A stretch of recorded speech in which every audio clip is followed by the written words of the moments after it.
dia. O Auto Esporte vai mostrar um pouco das lambretas de ontem e de hoje.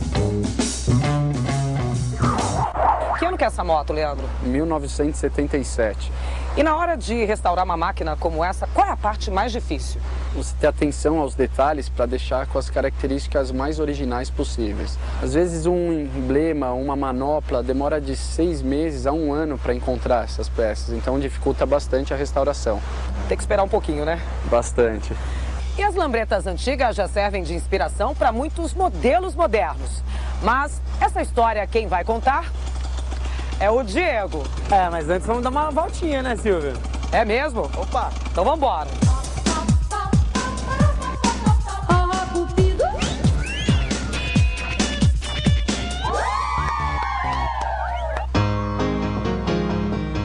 Os 50 anos da Bossa Nova são comemorados numa época em que a própria Bossa Nova ganha releituras.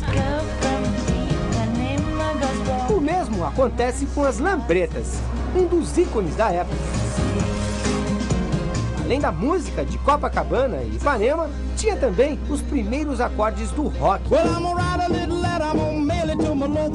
Virou até novela.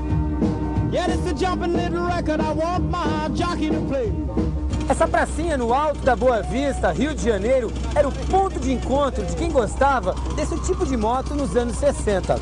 As lambretas dominavam a cena, mas as Vespas também marcavam presença. As duas muito parecidas, bancos bipartidos, faróis redondos, alavanca de câmbio aqui ó, no punho esquerdo e um motor pequeno com menos de 15 cavalos. O interessante é que elas eram personagens de uma curiosa história de época, ladeira abaixo. Eles passavam graxa na marmita da descarga.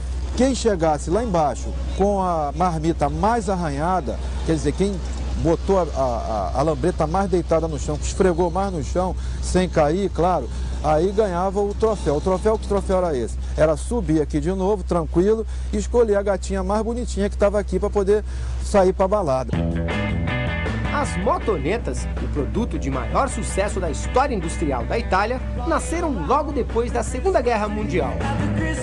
O projeto do engenheiro aeronáutico Corradino d'Ascanio criou uma alternativa de transporte simples, barata, mas sem abrir mão do charme italiano.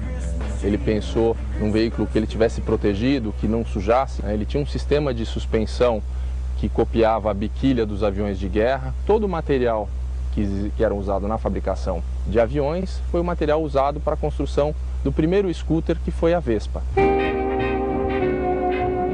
Na época, duas marcas italianas dominavam o mercado. E, curiosamente, elas viraram sinônimos de motonetas. A Vespa, que foi feita no Rio, e a Lambretta, produzida em São Paulo. Símbolos de uma geração, elas não conseguiram vencer uma nova onda. Elas venderam bastante nos anos 60, nos anos 70 teve a liberação da importação, que entrou a enxurrada de motocicletas japonesas, elas foram desaparecendo. Boas ideias podem até sair de moda, mas elas sempre voltam. E a praticidade da simpática Lambretta ganha uma releitura com as scooters. Daqui a pouco você conhece a nova geração e descobre por que estão fazendo o maior sucesso no mundo inteiro.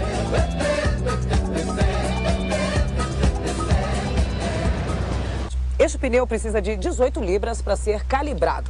Nos carros isso varia entre 28 e 32. E não pode esquecer, hein? Pneu murcho é prejuízo.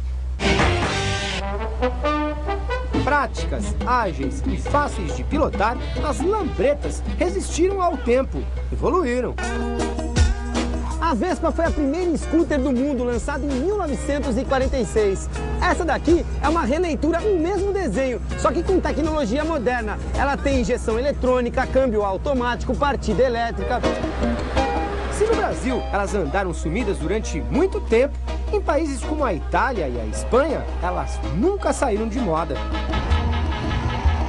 Na Europa, até por uma necessidade de espaço, as ruas apertadas, dificuldade de estacionamento, o scooter ele continuou existindo ao longo dos anos. Por aqui, as primeiras scooters chegaram timidamente no início dos anos 90, importadas do Japão.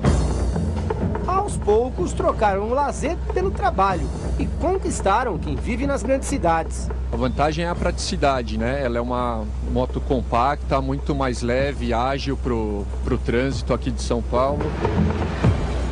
Você não estraga o sapato, você não precisa trocar de marchas, você pode passar numa poça de água e não sujar as calças, numa chuva leve você molha muito pouco. Todas essas qualidades refletem no número de fabricantes, que já passa de 15, e o crescimento das vendas, claro. De 1 milhão de motocicletas comercializadas no Brasil, entre janeiro e junho deste ano, quase 18% foram pequenas motonetas e scooters. Recém-chegado ao Brasil, esse super scooter aposta na sofisticação, como o para-brisas elétrico e o câmbio CVT, que permite trocas automáticas ou manuais das marchas.